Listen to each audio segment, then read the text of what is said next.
able to light that secondary up. But here again, that's one of the biggest turnaround stories in the NFL this year. That Tampa Bay Bucks team. Did you get to watch any of that game? A little bit of it. Yeah, because it was a game of the week. I thought it was nationally televised. They dropped 2 touchdowns in the end zone. Well, I guess there's no other place to drop a touchdown. Sorry for the redundancy, but yeah, New Orleans dropped 2 touchdown passes. That hurts. Yeah, doesn't help. No, it's not. It's not what you're supposed to do. Over under here 50.5. The weather in Arizona will be just fine.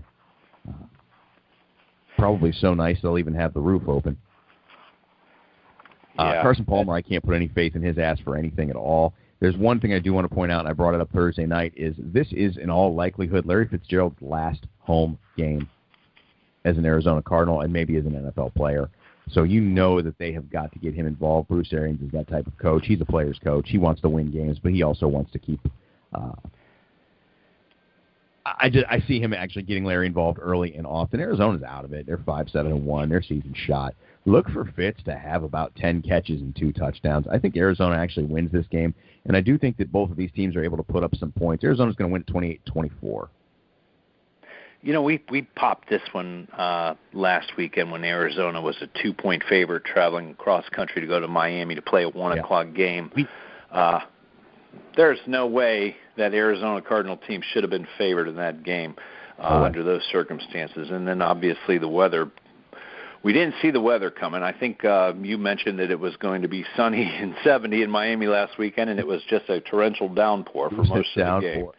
It said light showers. Light showers. Yeah. God, who has any faith in the Arizona Cardinals? I don't. At this point. I don't have any faith. The only good thing about this game, from the betting perspective, I think, is that total. And I know 50.5 is what I got it at. It seems like a large number, but 67% of the betting public believes that game goes over. You know, the way that, as you mentioned, the way that Drew Brees has been playing, though, lately, he's not putting the points on the board. I think that we do have a pretty decent game. I do believe that the game goes over. I'm going to give the Arizona Cardinals the edge based on the fact that Drew Brees has not been showing up, but it's going to be close. I'm going 27-24 Arizona, just going over that total of 50.5. Brees, 6 interceptions in the last 2 games. I think there's something wrong with him. I watched him in the Tampa game, and we talked about this on the Thursday night Daily Fantasy Show too. It just seemed to me like his brain was completely understanding on when he had to get that ball out, how to get it out, but he couldn't get some of those throws there. That's the last 2 weeks where some of these interceptions have resulted. I think he's got some shoulder problems again. If you remember years ago, he had some shoulder issues as a younger man. And as you get older, those things don't get better. Brees isn't Brees right now. Arizona, like we said, I like that. To a little sneaky win. Overplay there is really, really tempting and probably a trap. Yeah. And, you know, New Orleans has put up 358 points on the season. But they're tied actually with our Oakland Raiders, who have put 358 points on the board this year. But as you mentioned, Tom, the last couple of weeks have not been good for Brees. Something is wrong with him. They're 5-8, and I don't know how that's only a 2.5 point, 3-point spread. Traveling all the way there. Well, that's not really traveling all the way to Arizona for New Orleans, but I'm going Arizona. I'm with you. I-10 all the way across the road. One garbage game here. It's San Francisco at the Atlanta Falcons. Going to visit the Dirty Birds. Atlanta is a 13.5 point favorite. Over under here is 50.5. Again, these numbers are really not very creative. Odds makers are getting lazy. They're ready to go on Christmas break too. Look, this game's got all kinds of fantasy implications because if you're in it, there's a likelihood that you have the Matt Ryans of the world, the Colin Kaepernicks of the world, the Julio Jones, who is really got to be a playoff disappointment for you and everybody else who has him. I fortunately do not. That stinks. Is it time for guys like Taylor Gabriel to continue doing what he's doing in Atlanta? Can Atlanta blow this team out of the water at home? Everything. This has all the trappings of Atlanta just beating the snot out of San Francisco and going on with their day. But you got to be careful with that sometimes. Atlanta's defense isn't very good. I do think that Atlanta finds a way to win this game and win it handily. I don't know about covering, though. That's a lot of points, 13.5 in an NFL game. What do you think? Yeah, I got to agree with you. I know Atlanta, who they beat last week, the Rams. They or somebody, hammered the Rams. Yeah, they came out and pummeled the Rams 42-14 without the services of Julio. That score last week in that game last week is probably partially responsible for this line at home. Yeah, I agree with that. Atlanta travels to Carolina week 16, and then they play host to New Orleans in week 17. So they're in it to win it. They're in a dogfight now with Tampa Bay for that NFC South Division crown. I don't see any hope from the San Francisco 49ers to win this game. I agree with you, though, that there are I think Atlanta's like 31st or 32nd in the NFL in pass defense, but a lot of that is the fact that teams try to keep up with the Atlanta Falcons. That's right. Because normally they come out and they start pounding that football. Matt Ryan, I'm going against him in fantasy football in the playoffs this weekend, so I'm kind of hoping that we see an awful lot of Coleman and Freeman. Let's hope and pray. But, I see Atlanta winning the game. It's going to be close at 13.5. I'm going to go with Atlanta to cover, though, because you can't have any faith in Colin Kaepernick or the San Francisco 49ers. Let's go Atlanta 31, San Francisco 16, staying under that total of 50.5. Sneaking under the total. Yeah, I think Atlanta wins the game without question. I don't see any way possible that the 1-12 49ers go in there and win this game. I don't know about that cover, but I do think you'll probably see some points, maybe sliding right under. I really want to ignore the total in this game. It seems too tricky. Atlanta 4-2 straight up in its last 6 games. Their total has gone over in 7 of their last 8. Surprisingly enough, Atlanta 3-9 against the spread in their last 12 games at home. This is not a home cover team, and that's part of the reason it scares me. Just because that 13.5 points seems inflated. I do think Atlanta wins by 10. Just because I have no faith in their defense. Atlanta wins this game 34-24. All right. Bing. Now we're on to what I think is probably the most intriguing game of the week. This is your AFC Championship replay of last year. I don't think it's going to be this year, but the New England Patriots travel to Mile High, take on the Super Bowl champion Denver Broncos. New England is a 3-point road favorite. Over-under here, 43.5. Tom the phenomenon, man. Tom Brady is gross. Monday night was ridiculous. Did you see that touchdown he threw to Malcolm Mitchell? Tom Brady is the greatest of all time. Whether or not you love him or hate him, he's the greatest of all time. I don't think it's debatable. I mean, he threw an absolute strike. Me and Joey Peeps talked about this. I don't know that we talked about it on the show, but I think that the majority of quarterbacks in the NFL can make that throw, but I don't know that the majority of quarterbacks in the NFL will make that throw. It's you got to throw a strike. You got to put it on a dime, and he does it, and he does it just as good, or if not better, than everybody else. Him, Brady, Rogers, Breeze, the list goes on with those guys. But, yeah, that was just an awesome throw, that big overhand, boom, it hit Malcolm Mitchell right in the guts. Ball actually caught him. I think Brady wins this game. I don't know. Denver's defense is very good last week. They beat up on Tennessee. They lost the game, but they held Marcus Mariota in check. I don't think that Marcus Mariota and Tom Brady are anywhere near the same conversation at this point in Marcus's career. A lot of points? I don't think so, but I do think that New England finds a way to win this game 20-16. Yeah, I do know that New England has not had a whole lot of success over the years traveling to Denver. I don't think it's the same Denver Bronco team, though, that won the Super Bowl last year. I'm sure we're all aware of that.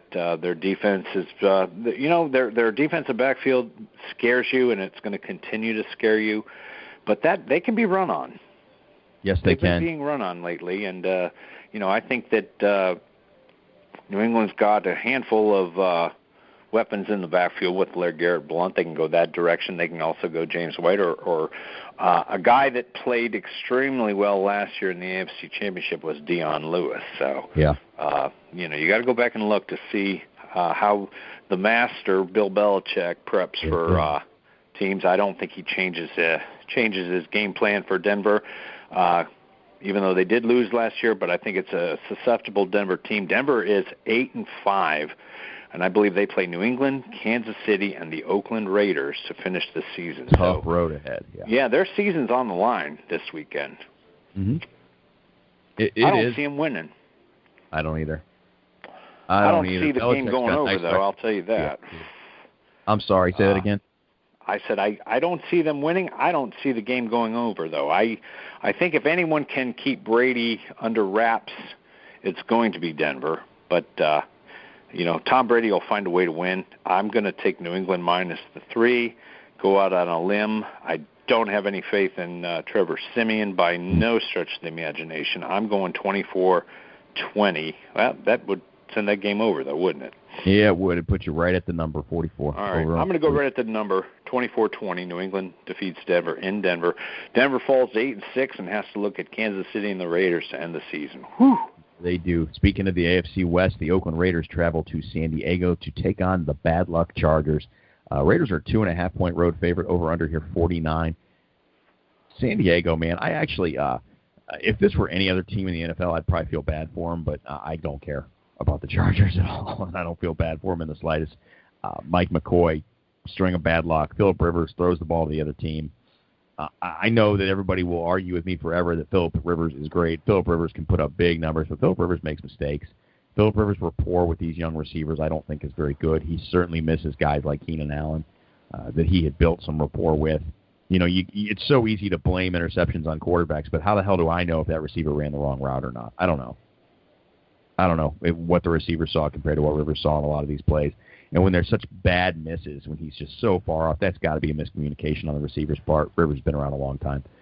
Raiders are 5-2 against the spread in their last 7 games.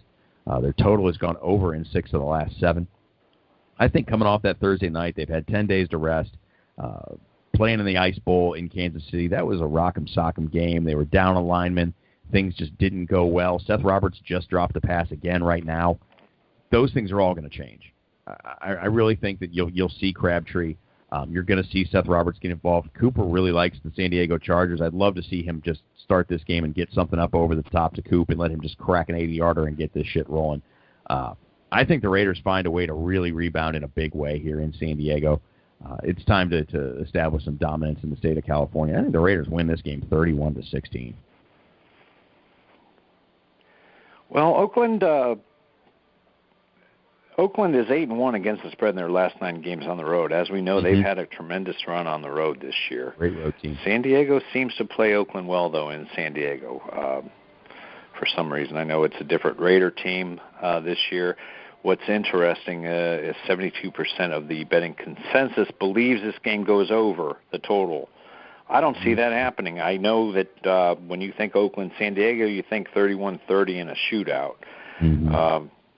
I don't know. I think that I agree with everything you say. The Raiders had a lousy performance on national television. All the hype of a 10-2 team going into Kansas City kind of went out the window. So now they're, instead of being like the number 2 ranked team in the NFL, I think they've dropped to like 5 or 6 based on that performance. Carr was banged up. Raiders got a lot of weapons. I see them winning the game 24-23. I think it goes under because I think that 72% of America is being duped for some reason. I'd love to see a shootout in this game. I just think Oakland pulls it out 24-23. San Diego's got a little bit of heart. San Diego with the cover. Gotcha.